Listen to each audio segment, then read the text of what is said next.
despite a minor fireworks accident that took him to the hospital for 2 hours the night before. He was playing it back at Jack Morris. In the second, Morris sent one to Mark McGuire, who sent it out of the yard. A 2-run shot, his 4th postseason homer, 2-0 A's. Jack, the very next batter, Terry Steinbach, says, "See ya, Jack Morris." He takes a bender and sends it to left, and the A's lead 3-0 quickly, and Jack is laughing at what's going on. Defense behind Dave Stewart was sharp. Bordick and Blankenship. Bordick in there instead of Weiss, and boy, he turned 2 nice double plays. Tony La Russa pulling all the right strings like he did all year. Bottom 5, Stu had given up just 2 hits. Make it 3 as Pat Borders sends one to left field, and the ballpark would not hold it. It was a 3-1 Oakland lead at that point. Bottom of the next inning, the 6th inning, and the ball flying out with the dome roof closed. Dave Winfield, age 41, becomes the oldest man in playoff history to hit a homer, and at 10:13, it was time for a 1-run game, 3-2. Winfield would later double in the 8th inning, and then La Russa comes on and gets Stu and brings in Jeff Russell instead of Dennis Eckersley, who was ready in the pen, facing John Olerud with Winfield on second, right up the middle past the bare hand of Russell. Winfield scores, and it's a tie game at 3. Toronto rallies from 3 down to even it, heading to the 9th. But Tony had some faith. Harold Baines off of Jack Morris, who stayed in the game. The second pitch of the 9th inning was a slider and sent Toronto for a slide. Baines has 3 hits, including that big homer off of Morris. And then Eck on after he gets 2 outs, then gives up a hit. He gets Devon White on the pop-up to Bordick, and Oakland draws first blood in the series. Stu got a no decision, but he's 5-0 in the LCS. Morris, his 2nd loss in LCS play. The A's win 4-3, their 7th consecutive LCS win. This was a 5-home-run game. That's the 9th time that's happened in the playoffs. 3 of those homers given up by Jack Morris.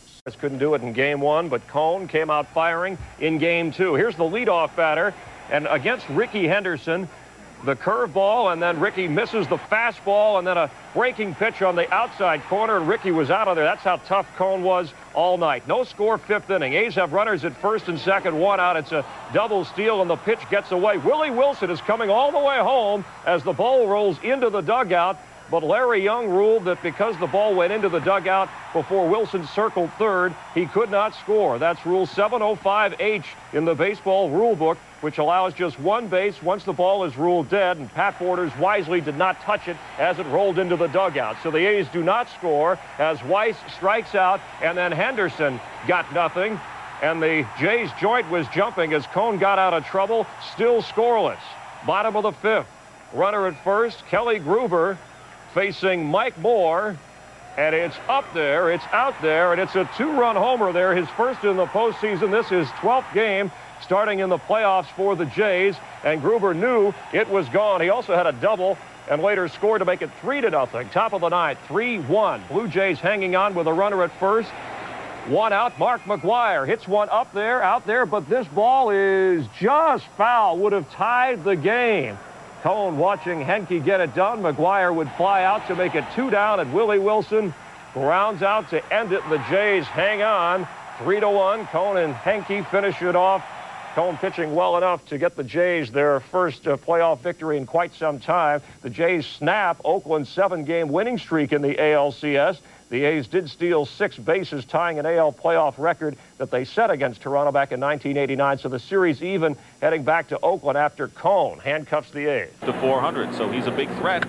And he hits a drive to left field. Going back is Ricky Henderson. Way back for Henderson. It's gone. A home run for Robbie Alomar. He went the opposite way, and Roberto Alomar has given the Blue Jays a 2-0 lead. His first postseason home run, he hit 8 during the regular season, inning number 5. And he gets a high fastball driven deep to left, and it's out of here, and Candy Maldonado has given the Blue Jays the lead again, 3-2 with a home run. Leading off the inning. From the minute they signed him, this was the Toronto scenario for Jack, pitching the big postseason game. Not giving up the big postseason hit again. Harold Baines, again, homer game 1, RBI double in the 3rd of game 4. The A's posted a 5 spot in that inning, and Bobby Welch led 5-1, and he smoked John Olerud, and to borrow the phrase, freeze it. He'd lead the game up 6-1 with a man at 2nd and none out in the 8th. A lock, right? But in a faithful 8th inning, the Jays greeted Eck with a peck of RBI singles. Olerud at 6-3. Then Maldonado, who's come alive. Nothing on the pitches. It's 6-4. And from Eckersley, a little premature jocularity when he strikes out Eddie Sprague, the son of a former Oakland reliever, to escape, still up 6-4, because in the top of the 9th, White at third, Roberto Alomar. This is not the National Football League, so he's not signaling touchdown. It is a game-tying 2-run homer, shades of Kirk Gibson. Eck, as in sore neck from watching crucial homers. Eckersley torched. Jim Corsi brought on to replace him. The numbers say it all. The A's still had a chance to win the game and tie the series in the 9th when McGuire, of all people, succeeded in bunting Eric Fox over to third. But then with the infield in, Terry Steinbach with the perfect ground ball for a play at the plate. This they now do. Extra innings. Not that the A's ever quit. Mike Bordick flat out on the pop foul. Notice this is a healthcare advertisement he is smacking into. Hope he has the insurance. The longest game in ALCS history ends almost anticlimactically in the 11th.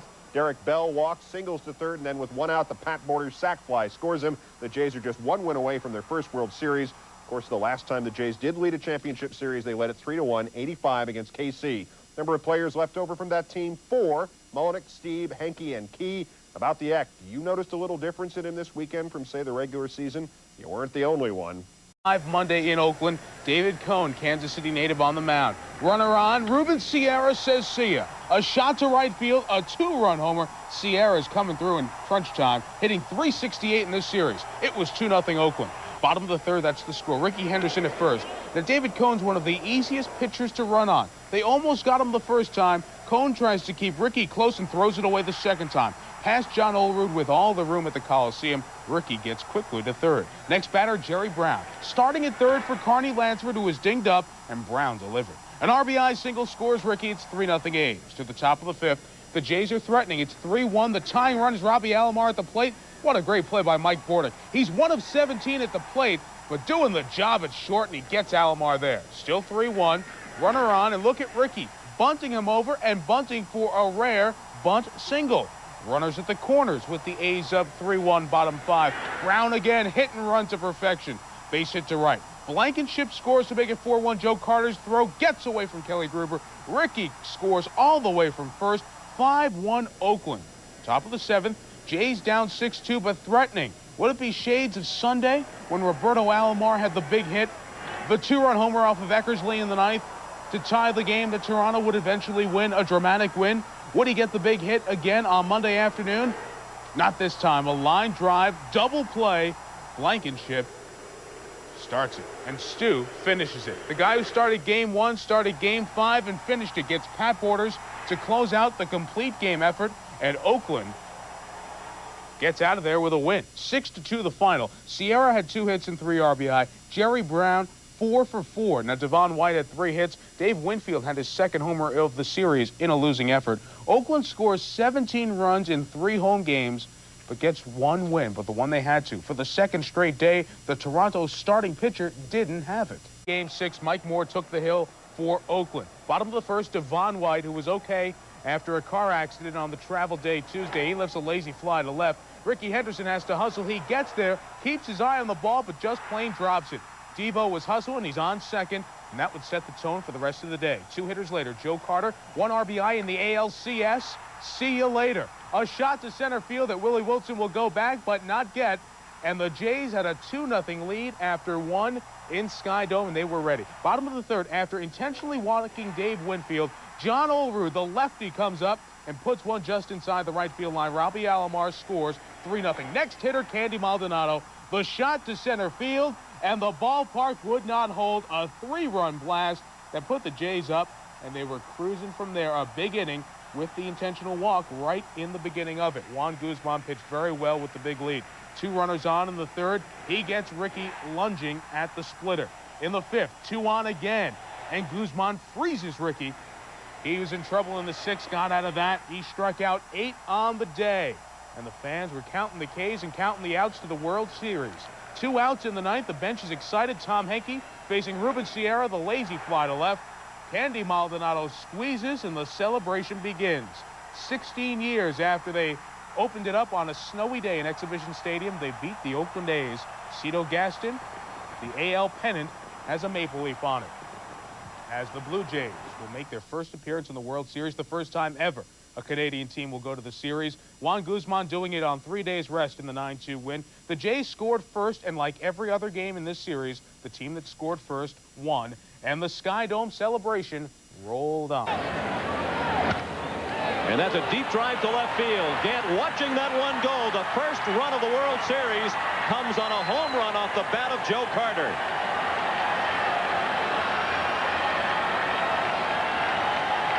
A good runner at second, the outfield pretty deep. Berryhill with a deep drive to right. On the way to the wall, Winfield, forget about it.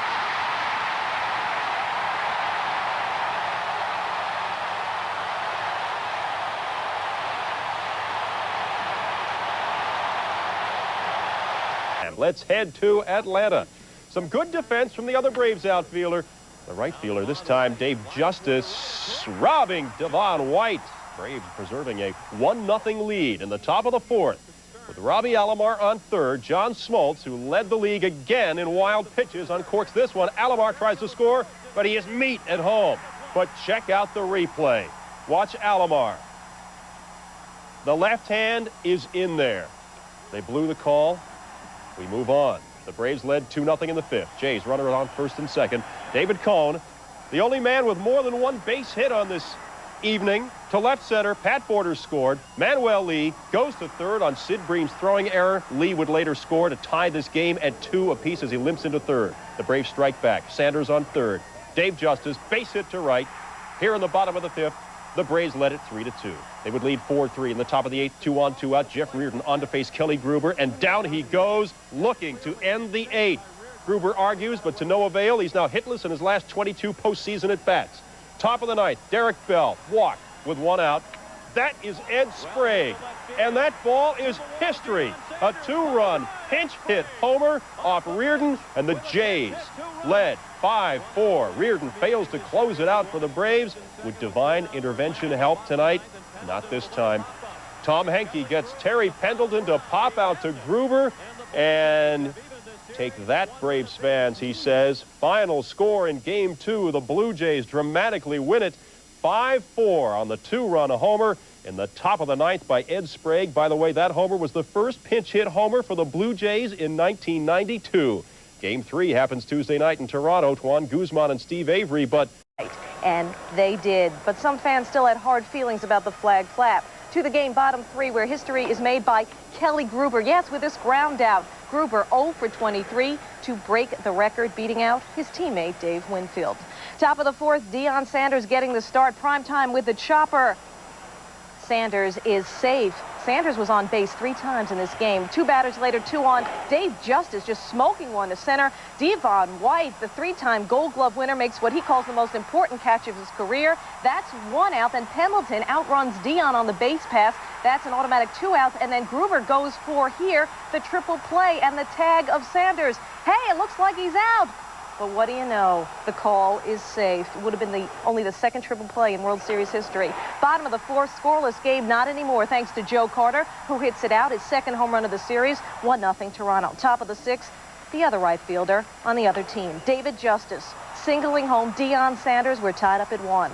Top of the 8th, big key here, Kelly Gruber, who has had a solid did a solid job in 3rd for a while, but not there. That was one big error because Lonnie Smith singling off Guzman to score Nixon. An unearned run. Justice trying to go to 3rd for some unknown reason. Bad move, 2-1 Braves. Bottom of the 8th, Gruber gets redemption on that error. A solo home run ties up the game at 2. Finally a hit, and what a big one it was. Bobby Cox not happy about it. He was tossed in the 9th. Bottom of the 9th, bags full of Jays. Who do the Braves call on? Jeff Reardon to stop the rally. And Reardon facing Candy Maldonado and throws one too many curveballs to Candyman. Candy comes through with the single over the drawn-in infield. Reardon blows another game. Alomar and the Jays chop their way to another win. Jays win this one 3-2. They win their 2nd game of the series. So does reliever Dwayne Ward. Ward's 2 wins by a reliever ties a World Series record. As for the Braves, their 2nd straight 9th inning crushing defeat. It's a bit tough to take for Bobby Cox and company. For the Blue Jays, let's take a look as Jimmy Key on the hill And his first batter got on, Otis Nixon, but he erased him pretty quickly with a great pickoff move. And Jimmy Key is known for that. Top of the second inning, Key records his first World Series strikeout as he blows one past Brian Hunter. Hunter's not too happy about that. Bottom of the second, Tom Glavine also throwing well. You saw the grip on this ball. John Olerud will wave at it and go down on strikes. No score after 2. Bottom of the third, the Jays do get to Glavine as Pat Borders gets around on him and hits a solo shot just outside the park. Borders has a hit in every postseason game so far. 1-0 Toronto. Toronto's homered in 10 straight postseason games. Still in the third, 2 on, 1 out. Toronto threatening, but Carter's line drive is caught by Blauser. They double up Devon White. Meanwhile, Jimmy Key continues to shine. Here it's Jeff Blauser going down on strikes. Key is pitching one of the great games of his career. In the 5th inning, a tough hitter in Dave Justice. He also goes down on a big curveball. Still 1-0 after 5. Bottom of the 6th inning, Toronto threatening again. First and third, Candy Maldonado. He K's on this 1-2 pitch. Was this a strike? You check it out. Bottom of the 7th now. Gruber on second. Devon White will single to left field. They send Gruber all the way home, and he will come through with a hard head first slide. The throw is cut off. He didn't even need the slide. 2-0 Jays after 7. Top of the 8th. Atlanta has runners on the corners. 1 out. Lemke hits a shot. Key gets a piece of it. Watch the play by Gruber. Barehands it. Throws out the runner at first. Atlanta does get a run, though. 2-1 ball game. Jimmy Key leaves the game. Standing ovation. A great performance. Dwayne Ward is in. Very tough reliever. He gets Jeff Blauser to ground out. Nice play there by Olerud. And Bobby Cox is on the bench. He's got 2 solid left-handed hitters, but he elects not to use Deion Sanders nor Sid Bream. Wonder why. On to the 9th now. Tom Henke on the hill. First batter he faces, Terry Pendleton. Misses the forkball. Goodbye. And it was all up to Dave Justice, but he will pop up to left field. Maldonado is there underneath it, and Maldonado puts the glove on it and puts the close on game number 4, and maybe the Braves won't have a home game until April '93 because maybe the Blue Jays will wrap it up on Thursday night. A 2-1 final, the Blue Jays at the Dome in game 4, and the Jays have a 3-1 series lead now. Jimmy Key got the win. Tom Glavine lost. Henke another save. Pat Borders with a home run. The Blue Jays bullpen continues to do wonderful work, has allowed no runs and just 1 hit over 9 innings. To Sky Dome, and there's your pitching matchup. Smoltz on the left, Morris on the right. 1-0 Atlanta, bottom of the 2nd. The Jays with 1 on and 2 out against John Smoltz. Pat Borders, an MVP candidate. He's been great in this series, and he nearly takes Smoltz out. It's off the top of the left field wall. Olerud had to wait and see if it was fair or foul. He scores. Game tied at 1. Borders has hits in 13 consecutive postseason games. Top of the 4th, leadoff batter Dave Justice. The game is tied. Actually, it's untied by this swing off Jack Morris. Home run off the facade, 2-1 Atlanta. Bottom of the 4th, John Olerud is on second for Toronto. There's 1 man out, and here's that man again, Pat Borders. This one just out of the reach of Smoltz. Just out of the reach of Lemke. Ablita to center ties the game at 2. Here comes Olerud, he's saved. Top of the 5th, game tied at 2. Otis, my man Nixon on first, 2 outs. Now Nixon has got a great lead. He takes off when Morris has the base stolen. Morris throws a wild pitch anyway. Nixon is in easily. Next batter, Deion Sanders, singles to center. He's had a great series when he's been in there, hasn't he, Deion? Here comes Otis. Braves lead it by a score of 3-2. Next batter, Terry Pendleton. Hits one down the first base line. A break here for Toronto. Fan interference. Deion Sanders would have scored easily on this ball off the carom. They had to hold him up at third. Pendleton thought Sanders should have been awarded home, but he's not the umpire. Next batter, Dave Justice has intentionally walked to load the bases because they think that Morris can work on Lonnie Smith. There's the signal. I don't think Pat Borders was calling for the home run ball, but that's what he got. Lonnie Smith goes into the bullpen. Hey, celebration time for Marvin Freeman and Javier Lopez. Headache time for Joe Carter and the Jays. 7-2, that's what the homer made it. 7-2 was the final score. Jays lead the series 3-2. Game 6 back in Atlanta Saturday night. Cone against Avery in Game 6. Now the key point in Game 5, the Jays walking Dave Justice to get to Lonnie Smith, who then got to Jack Moore. All Canadian sports fan. This is where it happened. Game 6 of the World Series, Braves and the Jays. Top of the 1st, Devon White after a leadoff single steals second base. That's his first stolen base in the series. 1 out later, Joe Carter, fly ball to right field. It is deep enough and then gets by Justice anyway. White scores, and it's 1-0 for the Blue Jays. The Atlanta fans get behind their team with the chop. It seems to help. Deion Sanders on third. Terry Pendleton lifts the fly ball to deep center field. Devon White goes back for it, makes the catch easily, but Sanders tags and scores just as easily. Game tied at 1. Top of the 4th inning now. Candy Maldonado leading it off for the Jays, and he does it in fine fashion. A solo home run to left field. Toronto's 16th homer of the postseason play. 2-1 for the Jays, and the Canadian fans in attendance are loving it. Still in the 4th. 2-0, 2 on for Devon White. Singles to left field. Pat Borders on second. Rounds third. Heads home. Borders trying to beat Berryhill's tag, but cannot. Berryhill out at the plate. Borders still 2-1 Jays. Bottom of the 4th. Roberto Alomar goes deep in the hole and on the first in time to rob Jeff Blauser of a base hit. David Cone getting some support from the bullpen from David Wells. This is a critical situation in the 5th. Second and third, 2 out for Terry Pendleton, and Cone K's Pendleton. 2-1 Jays after 5 innings. Bottom of the 8th, still 2-1. Dwayne Ward in relief. He gets Ron Gant thanks to Dave Winfield's outstanding catch. Excellent defense by the Jays. Bottom of the 9th inning now. Still 2-1 Toronto. Brave fans are praying for their players' tying run. 2 on, 2 out. 0-2 to Otis Nixon. Henke facing it to shut things down. A strike away from the World Series title. Henke delivers, and so does Otis Nixon. Slaps one into left. Candy Maldonado charges, comes up throwing, throws it into the screen. Game tied at 2. We're going to extra innings. Cito looks on. Top of the 11th. 1 out. White is hit by the pitch at the plate. Devon White now on first. Alomar at the plate. Alomar comes through with a single into shallow center field. So there, 1 out, 2 on, first and second. Carter comes to the plate. He pops out. Dave Winfield then comes to the plate. 2 on, 2 out, 2-2 tie. Winfield pulls a double down left field line. White comes in to score. Misplay. Alomar comes in to score as well. 4-2 for the Blue Jays, and the Jays are 3 outs away from the 1992 World Series title. Bottom of the 11th, 2 out, 4-3 game. Runner on third base. Mike Timlin on the hill. Otis Nixon representing the game final out. Turns, tries to bunt. Timlin comes off the mound. On to first in time, and the Jays have done it. The World Championship banner will fly north of the border. The Toronto Blue Jays are baseball's best in 1992. Yes, the Blue Jays win the 1992 World Series title. It took 11 innings. It took 6 games. The Jays win the series 4-2, win game 6 by a final score of 4-3. Mike Timlin comes in to get the important save. Jimmy Key comes in and earns the victory in relief of David Cone. Candy Maldonado gets the home run, his second in the postseason.